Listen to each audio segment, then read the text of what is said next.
Why Europe can't ignore Australia anymore. The hidden economic power shift. While Europe races to fill the economic void left by China's slowdown, there's one country they completely underestimated, and it just became their most critical trade partner outside of North America. This isn't about the UK. This isn't about Japan. This is about Australia, and Europe just realized they're 20 years too late. If you ever consider moving to Europe, investing there, or you're Australian wondering why European companies keep cold calling you with job offers, what I'm about to show you will change how you see the entire global economy.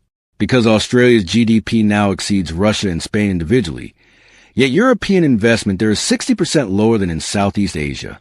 That gap? It's about to cost Europe everything. But wait, before we begin, please subscribe to ensure that you never miss out on any of my essential stuff. Comment, I subscribe below, and I will personally welcome you to our community. With that said, let's get started. Let me introduce you to Henrik. He's 34, a German Tesla engineer who, in 2023, got sent to Perth, Australia, for what was supposed to be a 6-month lithium mining project. Henrik expected a backward mining town with kangaroos hopping down dirt roads. What he found was a tech hub where starting salaries for his field hit $120,000, and that's entry level. Here's where it gets interesting. Henrik's company paid 40% more for Australian lithium than South American alternatives. Not because Australian lithium is better quality, but because Australia controls 47% of the world's lithium reserves and Europe's entire electric vehicle industry is 100% dependent on it. No Australian lithium, no European Green Deal. It's that simple. Now, the EU's 2024 Critical Raw Materials Act mentions Australia 34 times. It mentions China 89 times. But here's the twist that'll make your head spin. China processes most of Australia's lithium. So Europe is dependent on Australia, who sells to China, who sells back to Europe at markup prices. Henrik? He never came home. He bought a house in Perth, and now earns double his Berlin salary. He told me, Germany is talking about green energy. Australia is the green energy. But lithium is just the surface. What Australia controls next will make or break Europe's entire defense strategy. Here's something European media won't tell you, because they're too busy obsessing over U.S. defense reliance. Australia manufactures critical components for German submarines, French radar systems, and Italian military helicopters. Yes, Australia. Meet Chloe. She's 28, a French defense contractor who got sent to Adelaide in 2024 for what her boss called a routine supplier audit. Routine. Except when she got there, she discovered an Australian cybersecurity firm protecting 40% of the EU's satellite communications. And here's the kicker. Australia has veto power over certain EU space defense projects because of their tech integration. Chloe's job changed overnight. She's no longer auditing. She's recruiting European engineers to move to Australia permanently, offering them fast-track residency pathways. Why? Because Australia realized Europe needs them more than they need Europe. Let's talk AUKUS, the 2024 expanded pact between Australia, UK, and US. It gives Australia access to European defense technology. But what does Europe get? Access to Australia's rare earth processing facilities, the same ones China has been trying to ban from exporting to the West. And here's a stat that should terrify every EU defense minister. According to NATO's 2024 supply chain report, if Australia hypothetically stopped exporting rare earths to Europe tomorrow, 60% of EU missile guidance systems would fail within 18 months. Not years. Months. But there's an even bigger economic shift happening right now, one that's already affecting your grocery bill if you live anywhere in Europe. 2024 was a nightmare for European agriculture. Droughts in Spain, floods in Germany, crop failures across France. And that's when European politicians had a quiet panic attack.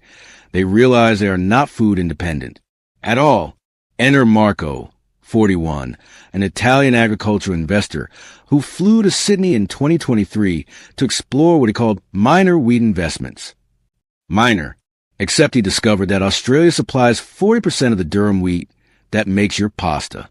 That spaghetti carbonara you had last week? Probably Australian wheat. Here's where Marco's story gets wild. He met with Australian farmers who started demanding payments in euros instead of US dollars. First time in history. These farmers, who've been paid in USD for decades, looked at the global economy and said, "We trust the euro more right now." That's not just a currency preference. That's a geopolitical earthquake. Marco moved his entire €8 million investment fund to Australian agribusiness. He's now exporting to 12 EU countries. And get this, Australia's agricultural exports to the EU are up 230% since 2020. Meanwhile, EU exports to Australia? Down 12%. The European Commission's 2024 Food Security report quietly ranked Australia as their third most critical food partner, above Turkey, Ukraine, and Brazil combined. Let that sink in. Australia, with 27 million people, is feeding Europe more reliably than countries with 10 times the population.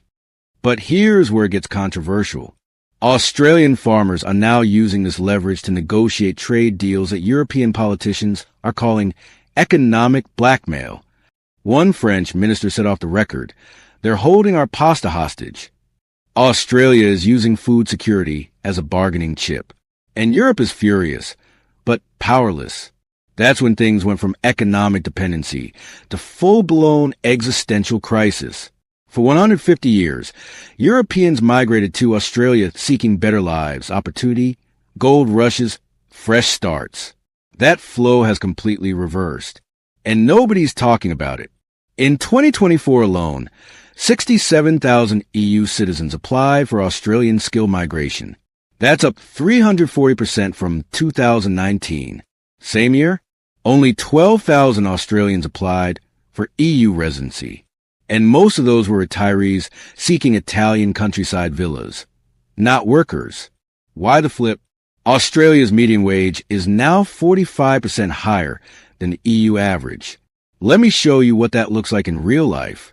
Sophie is 29, a Dutch software developer who is making €45,000 a year in Amsterdam, a city where rent for a one-bedroom apartment averages €1,800 a month. She got a job offer from Melbourne, 135,000 Australian dollars. That's 82,000 euros, plus a relocation package. She thought, sure, but Melbourne's probably crazy expensive. Wrong. Sophie's rent in Melbourne? Lower than Amsterdam. Groceries? Lower. Public transport? Lower. Her quality of life doubled, and she's saving 4 times more money every month. Here's the twist that'll blow your mind. Sophie's company is Australian-owned but does 70% of its business with EU clients. She's literally helping Australia colonize European markets remotely. Australian companies hiring Europeans, paying them better, and then undercutting European companies in their own backyard. EU politicians are calling this a brain drain crisis. But are they matching Australian salaries? No. Are they simplifying visas? No. Are they reducing taxes to compete? Absolutely not. If you're European and considering this move, here's what you need to know. Australia's skilled visa processing takes 6 months on average. EU skilled visa processing for non-Europeans? 18 to 24 months. Australia is literally fast-tracking Europe's best talent away. And if you're Australian watching this thinking about moving to Europe, sure, the EU offers digital nomad visas now, but the tax implications are brutal. You could end up paying taxes in 2 countries simultaneously depending on where you work. But the most controversial part? Australia is about to do something that will force every single European country to choose sides. Here's Europe's worst nightmare playing out in real time. Australia is their only leverage against China, but Australia is also China's biggest commodity supplier. Let me explain why this is a geopolitical powder keg. Between 2020 and 2023, China banned Australian coal, wine, and barley after Australia called for an investigation into COVID origins. Europe thought Australia would collapse. Instead, Australia pivoted to India, Japan, and quietly, Europe. European imports of Australian goods increased 180% during those bans. Then, in 2024, China lifted the bans. Australia welcomed them back. Now Australia is playing both sides, selling the same lithium to both China and Europe. Except here's the kicker. Europe pays 30% more. Meet Thomas, 52, a Belgian EV battery manufacturer. In 2024, he negotiated a lithium supply contract with an Australian mining company. Everything looked great until he did a background check and discovered a Chinese firm owned 48% of that operation. Thomas faced an impossible choice: pay inflated prices to Australia, knowing China profits, or risk getting cut off entirely if he complains. He chose option 3. He's now lobbying the EU to invest directly in Australian mines to bypass Chinese ownership altogether. An unnamed EU trade commissioner told Reuters in 2024, and this is a direct quote, "We treated Australia like a UK backup plan. We should have treated them like a second America." Now let's talk about the unthinkable. If China invades Taiwan, worst case scenario, pray it never happens. Europe's entire supply chain depends on Australia staying neutral. But Australia has a defense pact with the U.S. through AUKUS. That means Australia would have to choose: side with the U.S. and risk Chinese trade bans again, or stay neutral and break their alliance. Europe's economy hangs on that choice, and they have zero control over it. Here's the relief part, though. Australia has no intention of choosing side exclusively. They're playing 4D chess. They'll sell to everyone, protect their own interests first, and make both China and Europe compete for their favor. And Europe is finally catching on. But that realization comes with a price tag. So, why does this matter to you? Whether you're European, Australian, or just watching this unfold from anywhere else in the world. If you're European, your taxes are about to fund massive Australian investments. In 2024, the EU quietly approved a €12 billion Australia Critical Minerals Fund. Barely anyone reported it.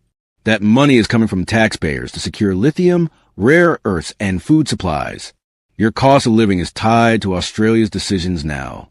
If you're Australian, your currency, the Australian dollar, is about to become a safe haven currency like the Swiss franc. That sounds great until you realize it means foreign investment floods in. Housing prices skyrocket even more than they already have, and young Australians get priced out of their own cities. If you're planning to move abroad, the Australia versus Europe decision just got 10 times more complex. Europe has culture, history, affordable healthcare. Australia has higher wages, lower taxes, and political stability. Both are dealing with housing crises. Both have aging populations. But only one is holding the cards in the global economy right now. Here's the uncomfortable truth Europe doesn't want to admit. They spent 20 years obsessed with China, Russia, and the United States. They completely ignored the quiet rise of Australia. And now they're paying for it. Let me hit you with some numbers that'll put this in perspective. Australia's GDP per capita, $65,000, higher than Germany, France, and the UK. Australia's debt to GDP ratio, 45%. EU average, 84% at Australia's population growth, 2.5% annually, mostly from skill migration. EU's growth, 0.1%. By 2030, economists predict Australia's economy will be the same size as Russia's, Spain's, or Canada's, but with only 27 million people. That's $2.40 in GDP per capita compared to the EU's 90 cents per person. Europe cannot ignore that kind of economic density anymore. Australia isn't just a resource supplier. It's becoming a tech hub, a financial powerhouse, and a geopolitical kingmaker. And Europe is scrambling to catch up. So here's my question for you. If you had to choose right now, move to Europe or move to Australia, which one sets you up better for the next 20 years? And be honest with me. Did you even know Australia was this economically powerful before watching this video? Drop your answer in the comments below. I'm reading every single one because this debate is just getting started. And if you're Australian watching this, do you think Europe is too late to catch up? Or can they still turn this around? Let me know your thoughts. I want to hear from both sides.